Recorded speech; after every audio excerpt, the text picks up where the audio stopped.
I'm Mark Hennick. This is So-Called Normal.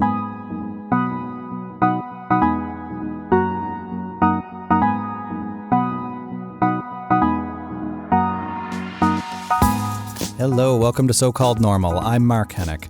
Today on the show we have retired Lieutenant-Colonel Stéphane Grenier. He's retired from the Canadian Forces and now he's a mental health innovator, a powerful advocate for awareness and recovery from PTSD and operational stress injury, a term that he largely coined. Having him on the show today because it is Remembrance Day in Canada, Veterans Day in the United States, a time when we can remember the contributions of our troops here in Canada, domestically, and around the world.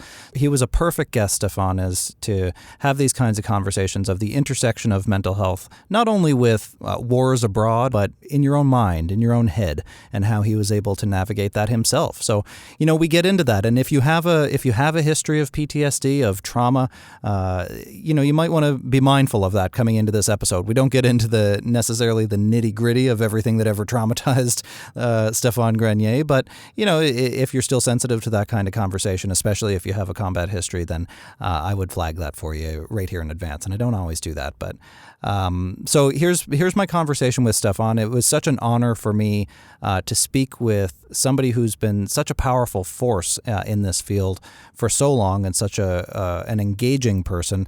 His book is out now called After the War, Surviving PTSD and Changing the Mental Health Culture. We recorded at the Marriott Ottawa, and I'd like to thank them for their support in bringing us together. Here's my conversation with Stéphane Grenier on So-Called Normal. So I retired from the military after 29. People ask me, why 29? Well, I was 29. A lot of people say you should do your 30 years in the military service, right? Is there any benefit to getting to the 30-year mark? Or it's just apparently, but really? Yeah, I never looked into it. Yeah. I'm not financially motivated in that way. So when it was time to go, I left, right? Yeah. And that was on the heels of a 2-year secondment with the Mental Health Commission of Canada, working on a national initiative to create a national standard for peer support. And so what that did to me is it made me realize that while we, in our workplace, my former workplace, the military, sometimes it can get pretty rough from a mental health perspective. My 2-year secondment with the commission made me realize that everyday Canadians are up for a harder fight than we are in the military. And I can say that because I did spend almost 3 decades in the military. And it made me realize that I wanted to serve my country in a different way, create a country that understands and that doesn't only talk about mental health, but has put in place the practices and the supports that people need in order to recover. Because you have children, I have children, I have grandchildren, and the legacy I want to live when I leave is a better mental health system, not only for the healthcare system, but for workplaces. Yeah. So we're going to be releasing this episode on Remembrance Day as a special for Remembrance Day. Can you talk to me more about your military service, your career, that 3 decades, 29 years? Sure. Yeah. What attracted you to joining the military in the first place? That's too long ago. I really don't. I honestly don't remember. People will say token things such as the sense of adventure. I wanted to travel. I wanted to serve my country. I was young. I was fit. I wanted to do something exciting. And that probably is what drew me to the military. Did you come from a military family? Not at all. French-Canadian family from north of Montreal. Was born in La Chute, Quebec. Very liberal conscription, circumscription. But no, not at all. So how did your parents then and your family respond to how old were you actually? I was right out of high school. Yeah, I went to military college. Funny story is I didn't last very long. Oh, no? I fell asleep during the Christmas exams. Oh, gee. A calculus exam, and I woke up an hour and a half later with a big puddle of drool on my exam, and that was the end of my military college education. And at the time, though, you didn't need a university degree to become an officer. I think some people had recognized that this guy's got leadership skills. He's a bit sleepy, but he has leadership skills. So I became an officer through the other stream. Okay. and became an armored officer in Armored Corps, tanks, mini tanks. We do have tanks in Canada. Yes. And my career over the next 3 decades was divided in 3 chunks, right? There was a Cold War decade, which was essentially the Cold War. I was in a combat arms unit. This is a typical Army unit. Deployed overseas, went to Germany, went to Norway in a big NATO exercise where we were preparing against the Russian invasion of the northern flank of Europe, which was Norway and Sweden. And, did all those Cold War things. The second decade of my career, the Cold War ended, and I ended up deploying all over the world. For about 10 years, I went all over the world. During that time was one tour of duty was in Rwanda that essentially broke me psychologically when I came back. And as I started recovering, it took me 6 to 8 years with young children trying to figure this out. And as I was recovering, I was obsessed with getting better, but also understanding what was wrong with my workplace. Why is it that we treat people like this, right? And so that allowed me to come up with an idea that I pitched to a 3-star general who liked the idea. And I spent the last decade of my career in what I call the non-clinical mental health space, developing programs, influencing policy change, and this sort of back-end work, but also delivering frontline services to people, military folks, our employees, to retired veterans, to families, and later bereaved families. So these are the families that get, the unfortunate call, your husband or your spouse or your son has died in the service of their country, and created those support systems all as a complement to the clinical care, right? Because I felt that we emphasize so much the clinical pathway, which I believe in. I'm a treatment compliant individual. I'm not against psychiatry, psychology. If you go to our corporate website, you'll see, Mark, we work with the clinicians, but there's a long time between medical appointments, and I felt that we as a society, as workplaces, as leaders, we must not forget that the people that live with us, that work with us, that are in our neighborhoods, spend a lot more time between medical appointments than not. And therefore, that's the gap that I wanted to fill. So I was honored with the task of getting involved, did that, seconded to the commission, and then I realized that my workplace had it pretty easy. I realized that we in the military, we don't have it easy, but because often our conditions will be associated with something that was in the news or a deployment. Everybody's heard about Romeo Dallaire and Rwanda, right? And so it ends up being perhaps more acceptable that people like myself will be unwell. Sure, it's understandable given what you've seen, kind of thing. Exactly. Yeah. But it's not acceptable for Joe Q. Public, who is a graphic designer, to have depression. And I say, wrong. You do not have to go to war or be shot at to develop a mental health problem. Right. And I know I can say that. And therefore, my goal now is to really impact society. Yeah. Could you have said that, or when did you come back from Rwanda? That was 95. 95. Yeah, right. And I heard you speak once before, and I hadn't previously realized that you were there with Romeo Dallaire, General Dallaire. That you reported to him. What rank had you reached by that point? I was a captain. You were a captain. Pretty low-end officer at the time. Yeah. So can you tell me, as far as you're comfortable anyway, I don't want to, I've heard you speak about this before, but I also don't want to re-traumatize you by any means. No. But can you tell me about Rwanda, the genocide in your... Yeah, Rwanda was, I was at National Defense Headquarters when the crisis broke. And I was participating in daily morning meetings at 7 o'clock in the morning, where the Deputy Chief of Defense Staff was being briefed on all the international operations. And so I was in the crowd there every morning, and I was in one of the back rows, and the 3-star general was in the front. And I always remember this. So the crisis had broken. Of course, we had a lot of troops in Bosnia at the time, and Bosnia was the big thing. Rwanda was this thing, but, we would hear about Rwanda every once in a while, but it wasn't the main focus of Canadian operations overseas because it wasn't a big mission. But when the war broke out and the genocide started, it became a topic of morning conversation. So, of course, we're Googling Rwanda more and figuring out, oh, my God, seeing it on the news every night. Sure. And I'll always remember this. On a Wednesday morning, I'm sitting in the third row, and the Deputy Chief of Defense Staff at the time turns around. He says, "Grenier, where are you?" I said, "Here, sir." And I'm a captain. And he knew I was a francophone. He says, "Get ready, Friday, you're leaving. You're going to help Romeo in Rwanda." And I said, "Friday? Holy shit, it's 2 days from now." And the reason I was able to deploy so fast is because I had been immunized and I was already taking mefloquine because I was on the international standby list to go to Haiti. Okay. So Friday morning, I was in Trenton, got on a plane, and 36 hours later, landing in Rwanda on a tactical airlift flight. So before you left, you got that call, had you any prior experience with mental health problems or illness or Zero, trauma? nothing. Or, yeah. Mental health. I don't think that was even. I mean, I knew the words mental health, right? Probably because, but no. Right. So in our culture, in the military culture, there was no right, and that's what I was going to ask. Yeah, so zero understanding. Did they do any kind of training? Zero or nothing. Nothing. Yeah. Now, as soldiers, we're on a yearly basis.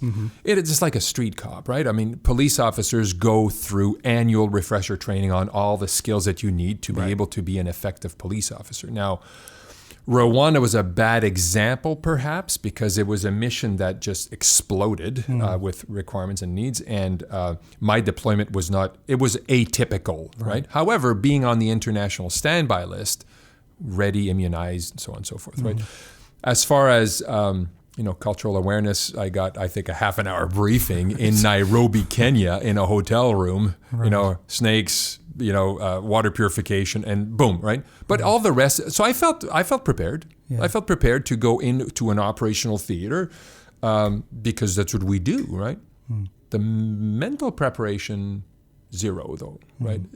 I'd seen what was going on TV, but that's about it.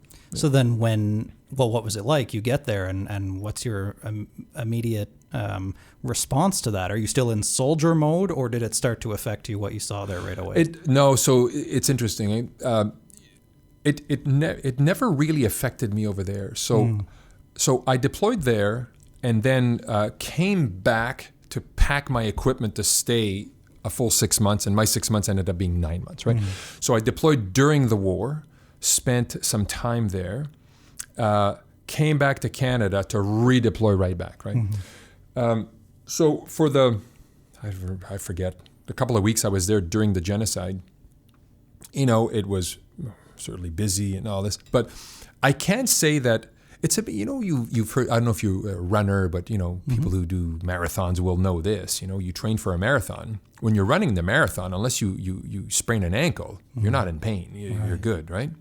Afterwards, when you cool down, right? So I think that's what happened to me is when I cooled down afterwards is when everything hit me. Why? Because I think there's a job to do. You're busy. There's a mission. There are people dying. There's a cause, and therefore you're focused, right? It's the aftermath that was really tough. And you said that it broke you in the aftermath. For sure, absolutely. Which is why, and I'll give you a copy of my book. It's called After the War. Yeah. So, of course, after the war means, you were at war, so what happened there? So the book talks about the war, but really the book is called After the War because that's when it started hurting. Right? So what did that look like for you? How did things start to break down? Well, I do talk about this in the book. So the journey home, of course, from Africa is long, right? It's a long flight, long series of flights. It's a bit tiring, but two things hit me within 24 hours. One is, a couple of things, right? So I get to the Ottawa airport, and I came back alone, right? I didn't come back with a unit, so I was alone. I was on a civilian flight, Air Canada from London or something like that, and I'm at the baggage belt, and I'm always the guy that boards last, and I let people rushing, and I'm thinking, I'm looking at all these people rushing to get home, and I haven't been home in like months, right? Yeah. And I'm looking back, I was getting riled up, thinking, are you kidding me? You're pushing me to get your luggage? But, looking back, they don't know who I am. I'm wearing a pair of jeans and a T-shirt, right? And at this point, you're still a captain or you're a colonel? I'm a captain. I'm still a captain. Okay. But it doesn't matter. I'm in civilian clothing. But in my head, the thoughts are going through my head don't make any sense because, hey, why would they know or why would they care for that matter? Exactly. Right? So I let people, right? But that, in hindsight, the way I was processing what was happening was abnormal. I was getting upset, right? But it didn't show.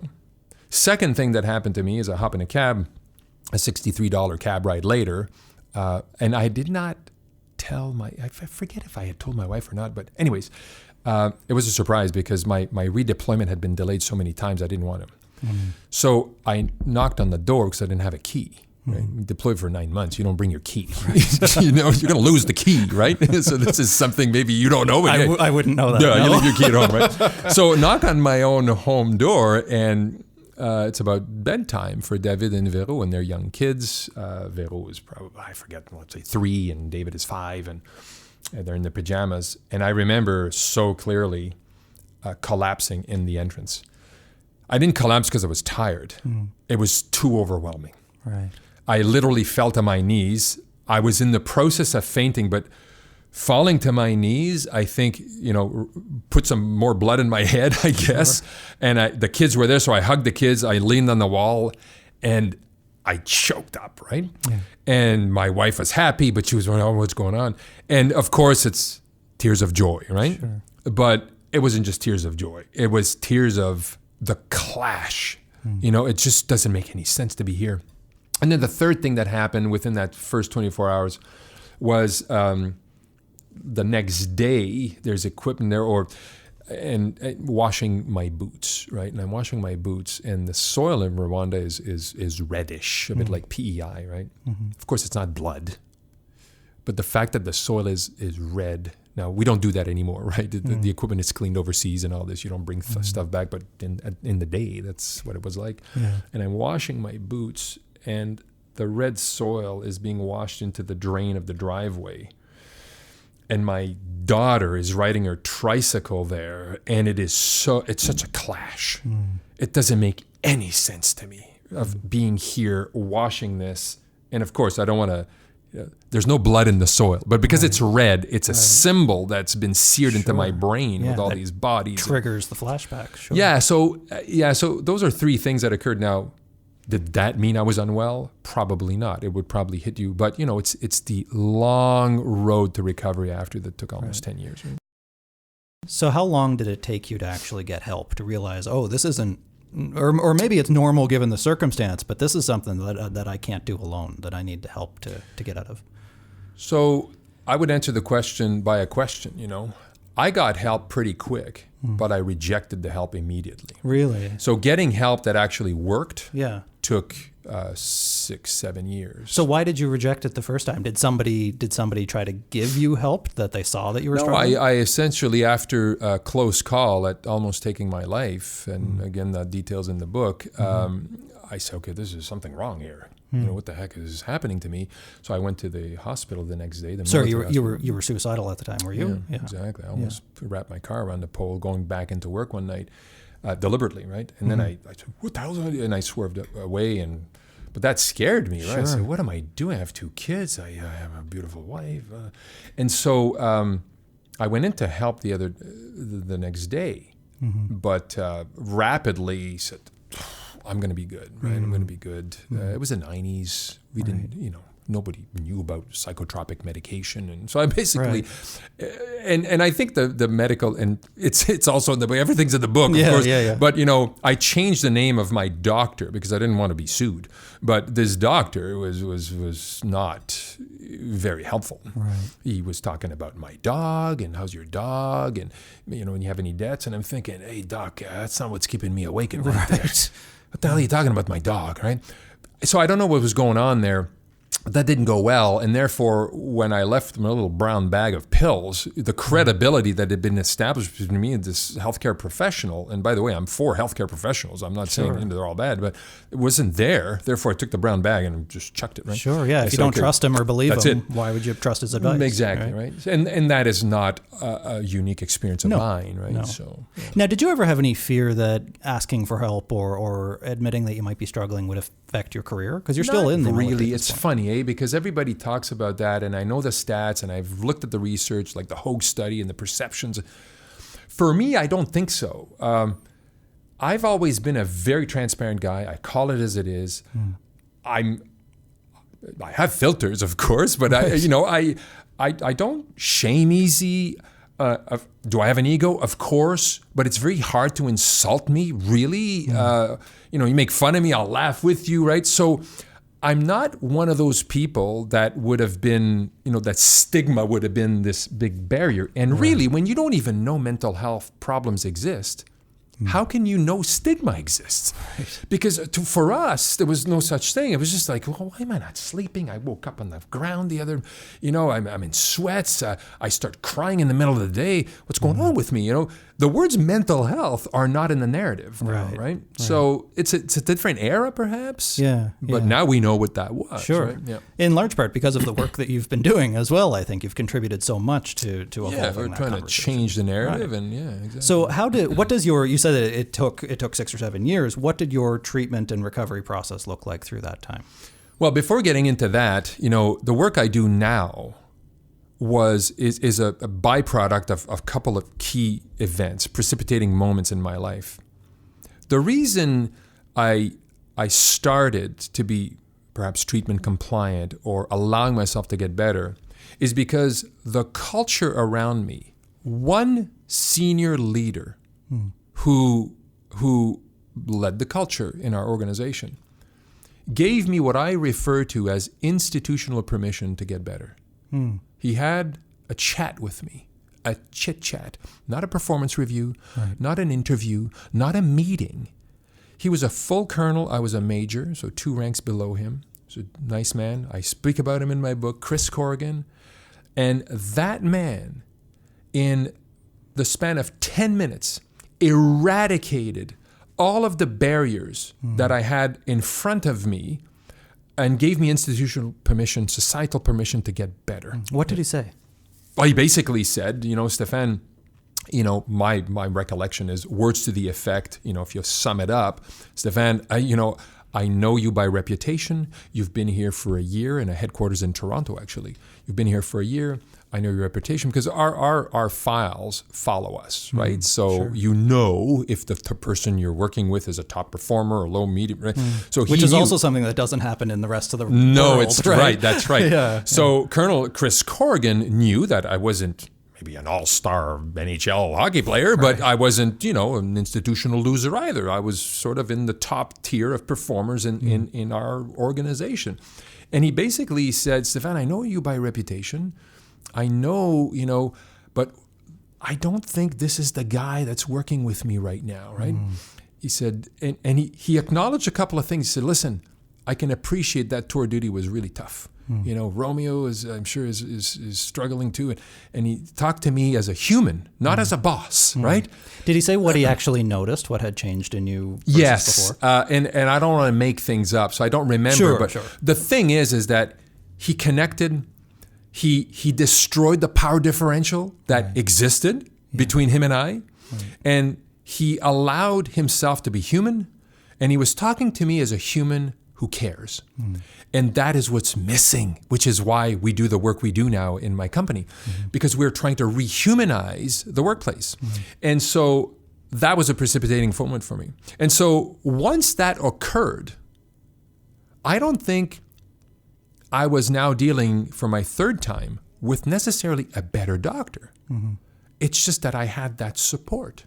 Support from the people that I valued in my life that were important for me. And of course, my family supported me, my wife. But, we didn't talk about this a lot. But from a workplace perspective, which is the work I do now, that's what occurred.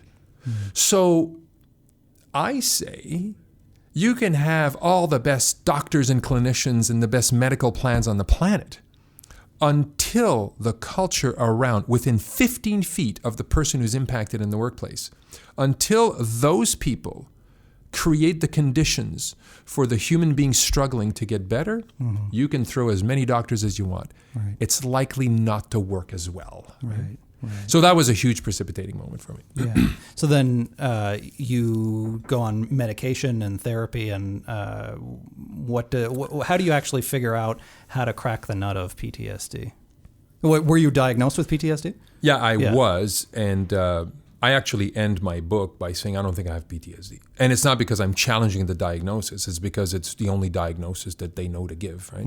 I think it's a lot more complex than that, and the treatment for what a lot of people have needs to be adapted. Why? Because we still are in the evolution of understanding trauma, but we really don't understand trauma. Which is why I created a term called operational stress injury. Right. To move the mindset away from trauma. So an OSI, a stress injury, in my definition, in our definition, has four main causes, right? Trauma is one of them. And we get trauma. You've been mauled by a wolf. Rape is the single most important cause of trauma in Canada, right? One of the most important ones.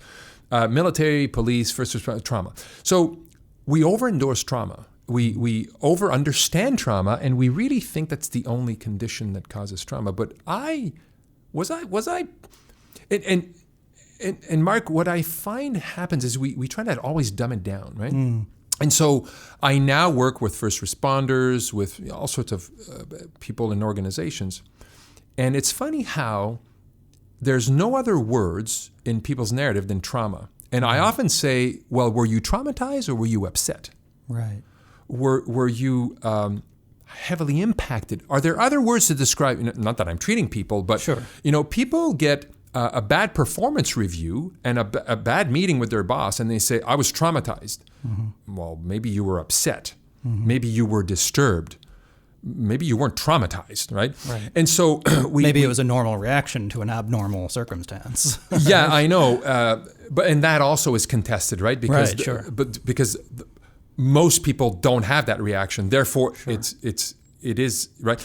But I think that trauma, so what I say is I went through days that I was upset. I don't remember a single day where I was traumatized, meaning, fight or flight, and that whole thing.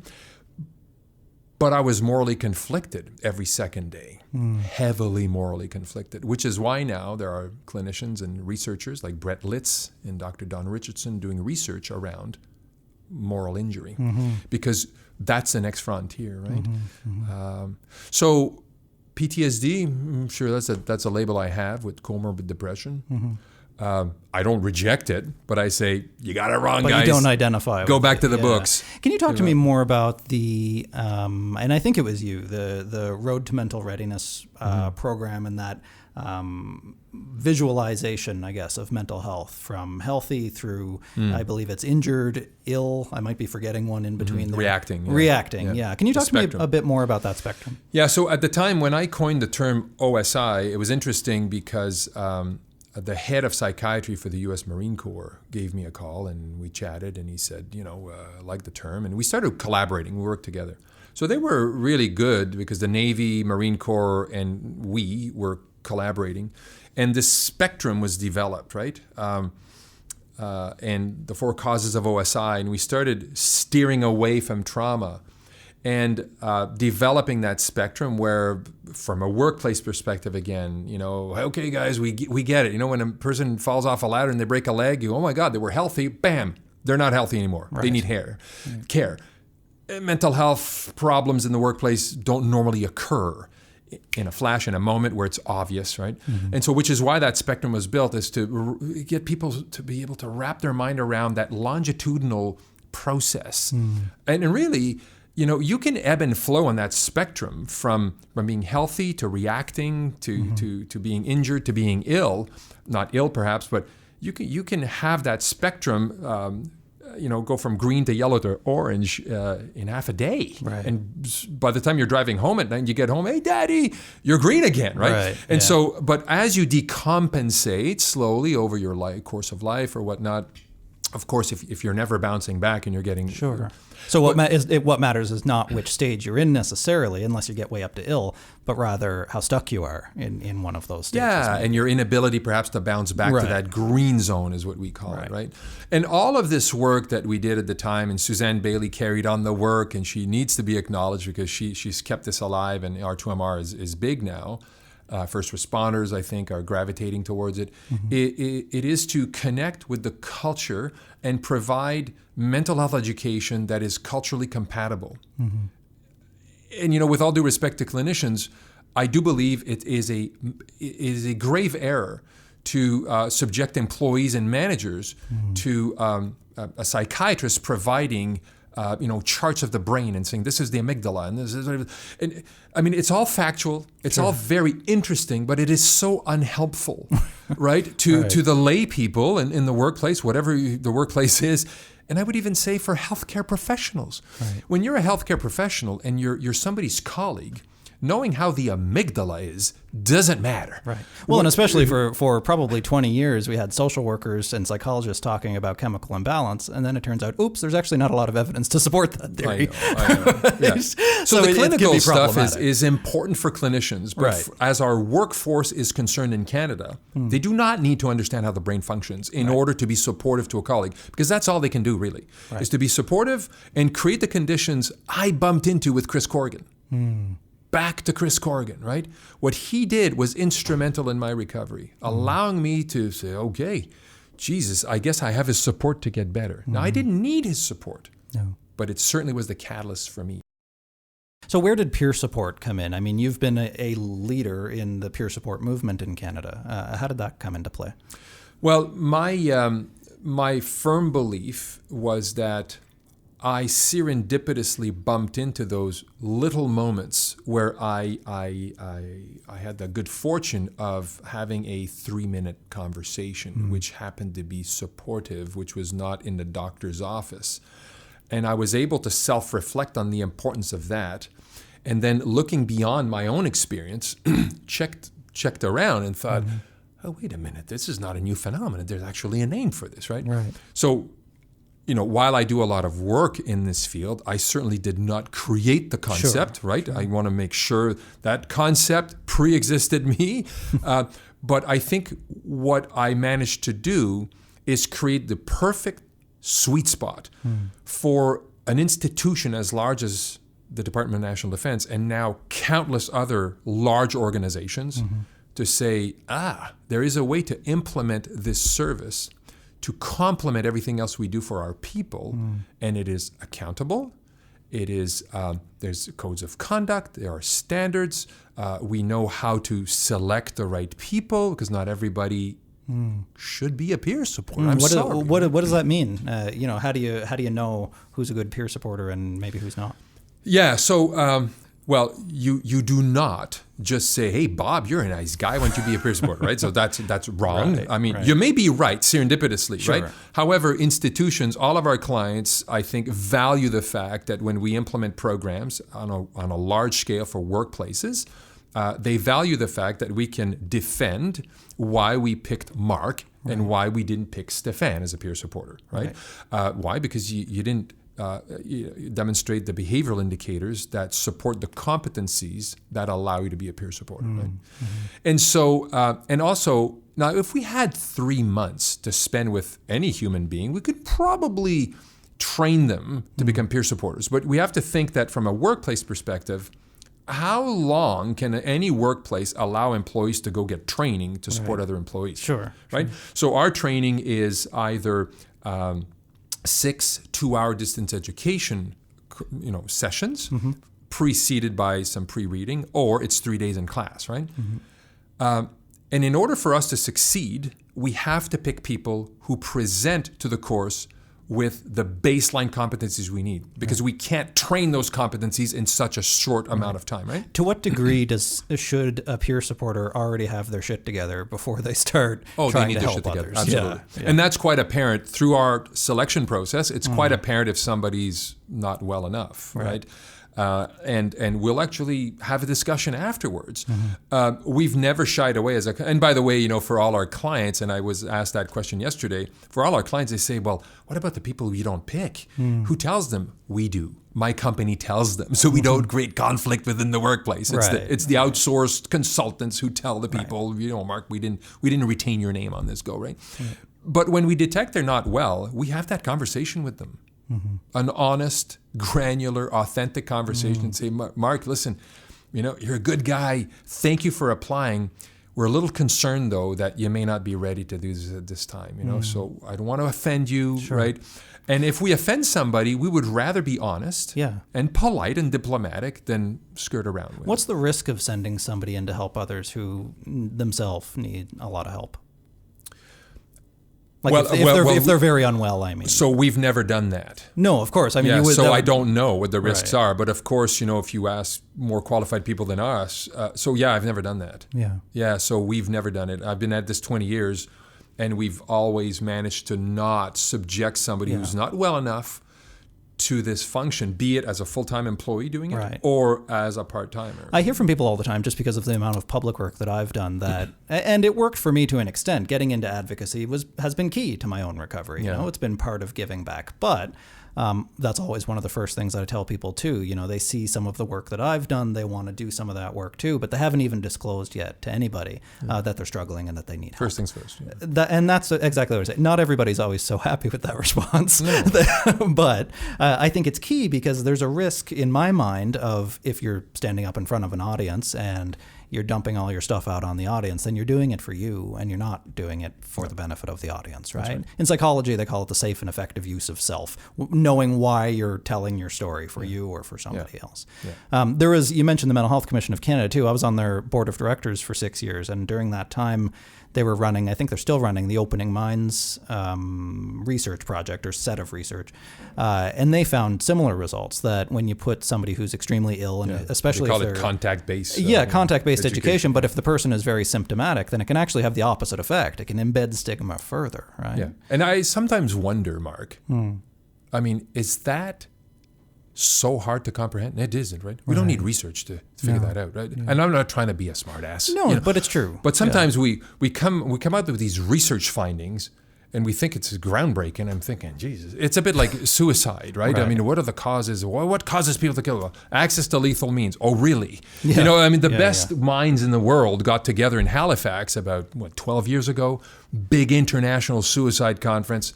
Impulsivity, presence of a mental health problem, access to lethal means, and a triggering event. And I'm thinking, that's the conclusion of a 4-day forum on suicide. Right. I mean, access Anybody to lethal... who's been suicidal knows that. And I'm thinking, wow.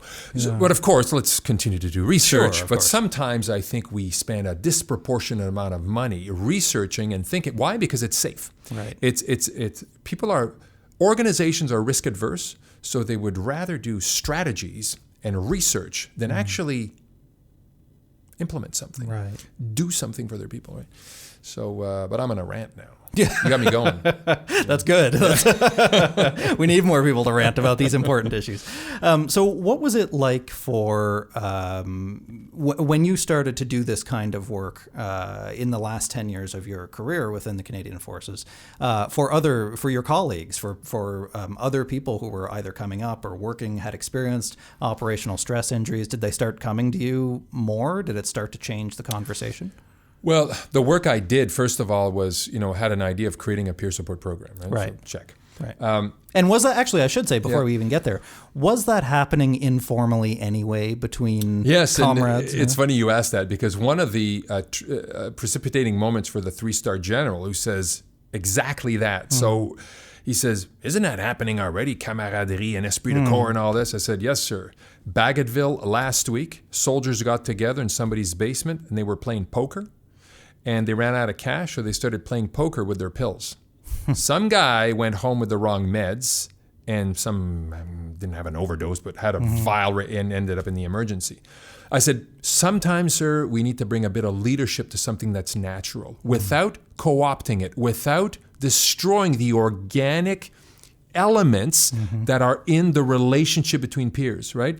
If there had been a bit of structure and some person in charge of that group would say, okay, you came in with pink pills there. You live with the pink pills, buddy, right?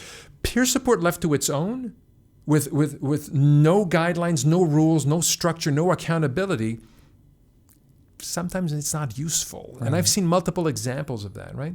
So bringing the structure to this, again, without destroying the organic connection, right? Because peer support will happen on a park's bench. It'll happen at a Tim Hortons. It'll happen on the curb. I remember sitting as a colonel, sitting in a pair of jeans and a T-shirt with a warrant officer on the curb in the parking lot of our building because he couldn't come in the building, right? And I remember flying to Quebec City when I was in uniform at the time, in a pair of jeans because I was landing in Quebec City, going straight to a peer support group. And an admiral saw me at the airport and said, how come you're not in uniform? Are you flying on duty? I said, yes, sir. And he didn't frickin' get it.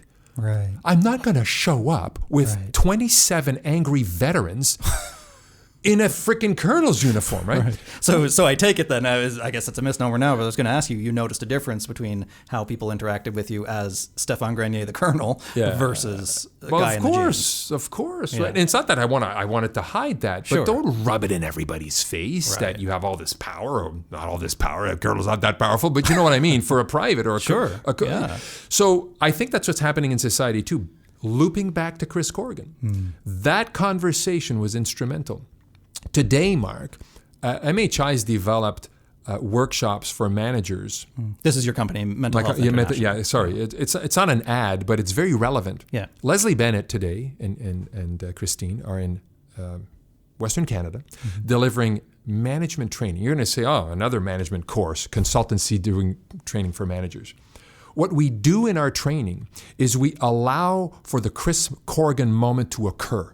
We teach managers how it's okay for them to be human without crossing the boundary, doing or saying anything that will increase the liability on a company or allowing the employee to forget they're the boss. Right. It's a very delicate tightrope to walk. I know, I've been a boss my whole life. I've been a boss my entire life after, my military training was done. But it's very possible. We are teaching people how to walk that tightrope. And when they do, that human connection occurs.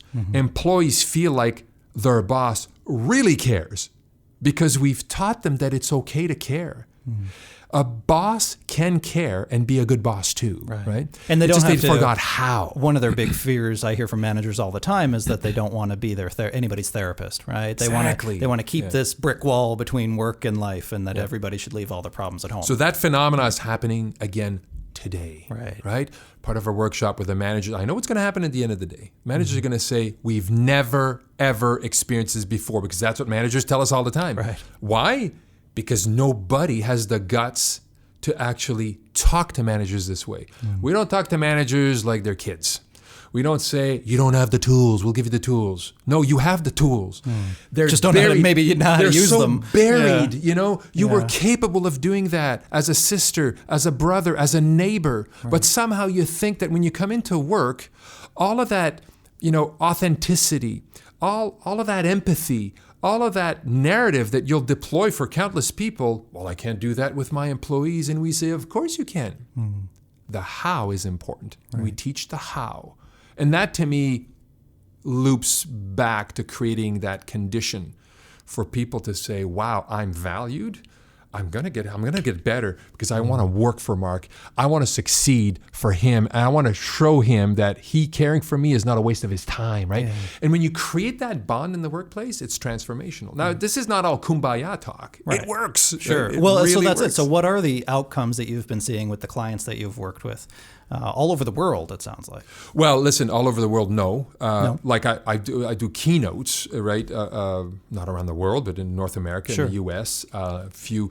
But, this is a really slow burn. I mean, we're a small company. We're a small consultancy. We have excellent people. Hard for me to find good people. Not because good people are hard to find, but good people with lived experience and all of the skills we need and the philosophy and the values that align to our company. and that allows somebody to stand up in front of managers and talk to them that way, you need to be solid. Right. Because this is a narrative that has never occurred before. I've been in countless panels, Mark, as you, I'm sure, where, a panel discussion in front of senior leaders in an organization, and you're brought in as an expert. And beside you is a labor lawyer, a dispute resolution person, a union person, and then there's you, right?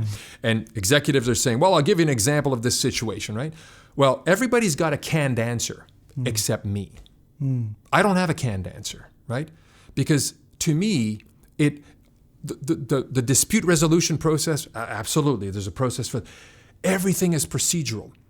Everything is a 1-800 number, a pamphlet, a bracelet, right? A referral, call the EAP, or a procedure in a manual. Right. What we teach managers to do is follow their instincts, connect with the people, and actually lead. There's no manual for leadership, right? There is a manual. You can learn things, right? But when you're in the face of adversity and you're the leader, often you're in a situation that you have to lead. And that's what managers and leaders are missing now, is this ability to actually follow their instincts. Right. Because we're policy-driven, process-driven.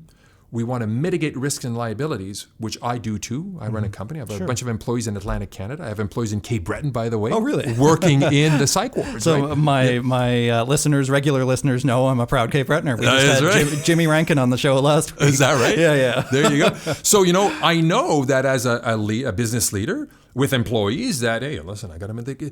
But you know what? I never shy away from having an honest discussion with my employee and connecting with them. We let people go sometimes. We recently let an employee go, and the employee said, yeah, but I love you guys. Now, I'm not saying this again to be all teary-eyed and all this, but we did everything we could to support that employee. At the end, we had to let him go. That's the response we got. Why? Because he knew that we connected, we supported, we tried and tried and tried. At the end, it didn't work. And for the listeners that are managers, that are business leaders, you need to go to bed at night knowing that you've done everything possible to support your people.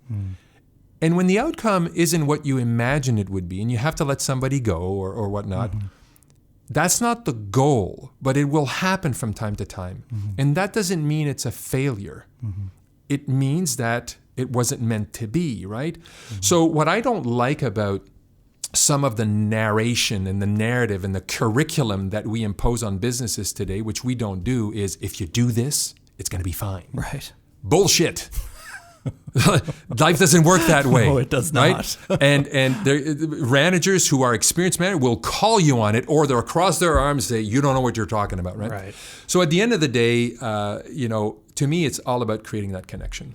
So since we're releasing this episode rather on Remembrance Day, can we go back to just a little bit about the military community for a second?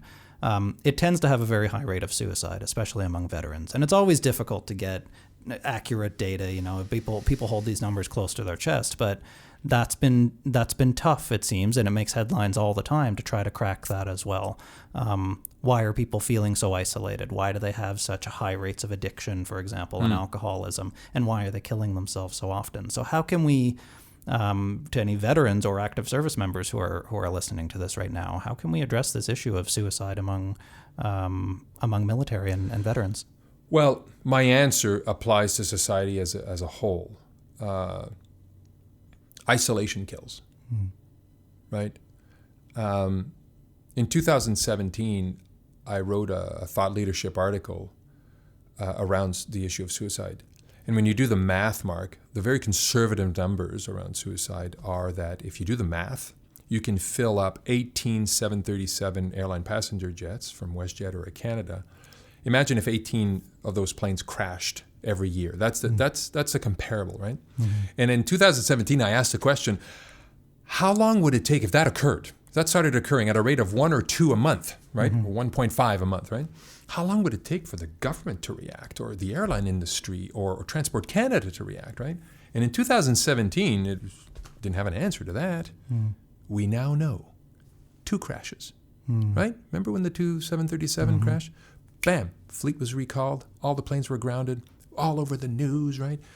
I get it, right? Suicide is a long thing. It's a long burn. There's no critical, there's no mass casualty ever, right?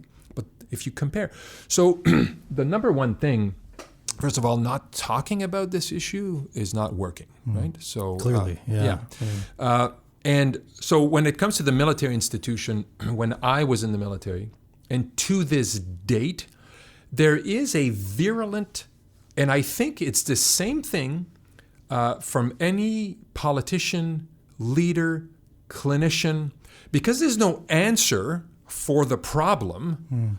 We're just going to deny the problem, right? There's so nobody's ever denied that people take their own lives, but there's a systemic, strategic denial to acknowledge that this is something we need to fix. And is the government and the military doing enough to fix it? Well, I will be very critical to say, well, of course not. No. I don't exactly know what everything needs. I don't have the solution. I'm no smarter than the next guy. But the fact of the matter is, until you acknowledge that we're not doing enough, not just say it at a press conference, and actually not do research. We have enough research, right? We need to start implementing things. Now, a few years ago, I was speaking to an epidemiologist. I never clarified or even validated this, but I was told from a reputable source that, we're investing more and more and more money in suicide prevention training and all this, but suicide rates are not going down. Right. Not just in the military, in society as well, right? So what does that mean? That doesn't mean we should stop, because I think being aware and understanding all this is important. The hotlines are important, the warm lines are important, all of this, but there's something missing. And until we truly acknowledge the fact that, okay, this is a problem, but nobody wants to admit it's a problem. Why? Because we think we'll be held liable. And the military is a microcosm of Canadian society. Sure. Nobody's ever said enough, right? I mean, some people, but people in power rarely say enough, we need to nip this in the bud. Because we don't really know what needs to happen. And even if that occurs, my fear is that we'll just do more research as opposed to try to really examine why people die by suicide. What you don't know is, since I've left the military, I've tried 4 times to launch a research initiative with various academic institutions, and it never got off its feet. And the research was, so if there's any listeners out there that are interested, we need to talk to people like me who have 4 suicide attempts, who actually tasted the barrel of a gun, who came close to pulling the trigger, and carefully, adroitly bringing them back to that moment to say, what did we do wrong? What was missing? We need to do this safely, right? Of course, we don't want to trigger people and they go home at night and kill themselves. But any organization who has failed a client will want to know why the client left. Right. The mental health system doesn't do that. Right. When our people leave or threaten to leave, we don't want to find out where we went wrong because we're extremely righteous. We don't want to admit that we may not be doing enough. Or even worse, that we made a mistake. Exactly. Or that maybe the patient may have a few insights that can help the system improve. Now, I know all of the mental health organizations out there, they want little feedback and all this stuff. Sure. But have we truly dug deep into, have we truly tried to peer into the minds of people like me and countless others, and really try to understand where we went wrong and then do something about it, right? Not just publish a paper. Right. So, it's all talk, right? But 4 attempts, right? We come close. But I haven't found through, bouncing between academic institutions, the researchers who will say, you know what, let's do this. They all think it's a great idea. Right. But at the 11th hour, pull away. Pull away. It's scary. Yeah. Now scary, right? I know there's going to be lots of non-military members listening to this too. But I'm thinking in particular of veterans and service members who are listening to you and really get what you're talking about at a level that I never could, having never served. what would you tell service members who are, on that proverbial trip back from Rwanda as you were, who are starting to decompensate, who are starting to come down from that active duty in their mind? What would you tell them as things are starting to fall apart? Well, I wouldn't tell them anything different again than anyone else, but to them, I would definitely say, prove them wrong. Prove them wrong. Who am I talking to when I say them? People are inherently resilient. People are inherently strong. And recovery is a tough journey, right? From these problems. And often we tend to fall into patterns that are disruptive, that make people uncomfortable, right? And I would say, hey, listen, I'm never going to judge somebody for being ill, right? In fact, I was on the phone with somebody who was admitted to hospital on the way here today, who was admitted to hospital this summer.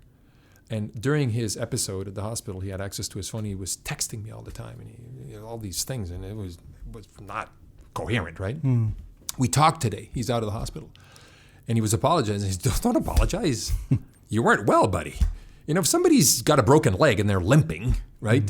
They don't need to apologize for limping. Sorry, I have a broken leg. Yeah, exactly. Yeah. So I'm so sorry, I have a broken leg. I can't carry your grocery, right?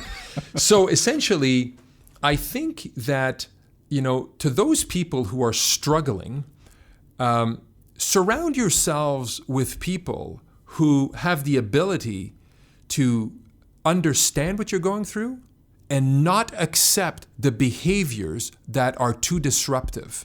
In other words, honest people with a bit of integrity who will say, Mark, I understand you're manic right now. I understand, but you're going to have to stop because this is making you can't do this anymore, right? Mm-hmm. We have to stop walking on eggshells. It's hard to create a network of people who understand, but who don't accept, right? Mm-hmm. And this is why we're so adamant to say that that's exactly what peer support does. It surrounds people who are unwell with people who will call them out appropriately when they need to be called out. Compassionately. Yeah. With empathy. Right. And it works, right? But support them. And we've forgotten how to do that in society, right? And so for those who are isolated today, I say, good luck, but prove them wrong. Moderate your behaviors. Self-reflect on how you're living through your recovery. Be honest with yourself. And if you've done things you're not proud of, acknowledge them and try to not repeat them because that's part of recovery. I know for myself that when I start decompensating, because it happens to me, it might happen to you too, sure, right? Yeah. I know that I have a tendency to get into certain patterns of behavior, certain ways of thinking, and I must police myself if it's 11 o'clock at night or on a Saturday morning, right?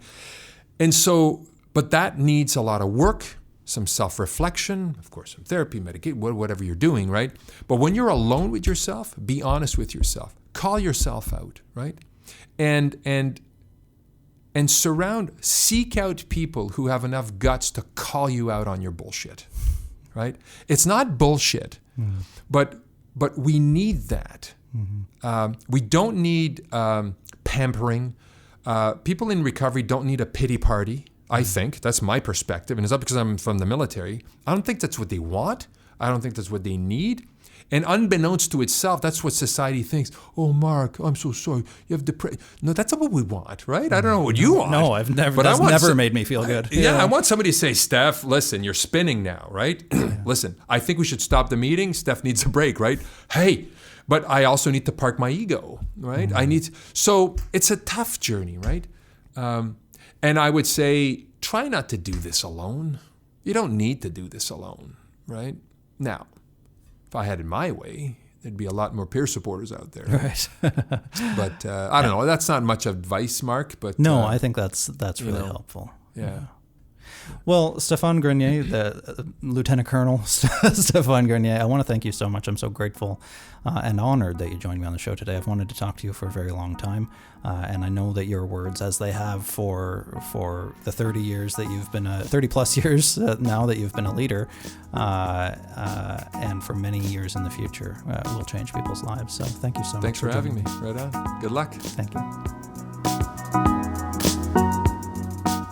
All right, that's my conversation with retired Lieutenant Colonel Stéphane Grenier. His book, After the War, Surviving PTSD and Changing Mental Health Culture, is out now everywhere. I'd really recommend that you go pick up a copy and give it a read. Stéphane is, you heard in our conversation, he's such an engaging person. He's such a compelling speaker as well. I've had the great opportunity to hear him speak live. And he mentioned in our conversation about serving in Rwanda with General Romeo Dallaire. And his stories about that are just extraordinary. So I'm so grateful to him for sharing, of course, but also the work that he's doing now in terms of raising awareness in workplaces especially.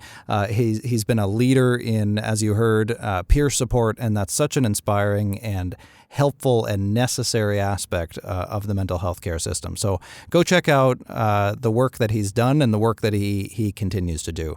While you're on the internet checking out Stéphane Grenier and all of his wonderful work, why don't you head over to Apple Podcasts, subscribe to our show, leave us a rating, leave a little comment all the way down there at the bottom. Let us know what you thought about this episode and all the others. We're available on Apple Podcasts, on Google Podcast, we're on Spotify, Stitcher, Castbox. These even get posted to YouTube. So wherever you heard this, share it. Share it with your friends who you think might benefit from it. Leave us some comments. That stuff really does matter. And I do read them, and I even reply to most of them as well. So thank you so much for continuing to support the show.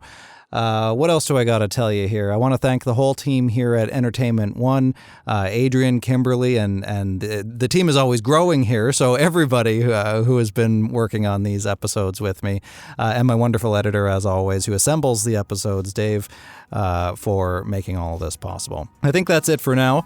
If you want to find me, I'm on social media everywhere, at Mark Hennick on Twitter, Facebook, Instagram, LinkedIn, YouTube, pretty much everywhere else. So head over to any of those and get in touch with me. MarkHennick.com as well if you want to send me an email through that.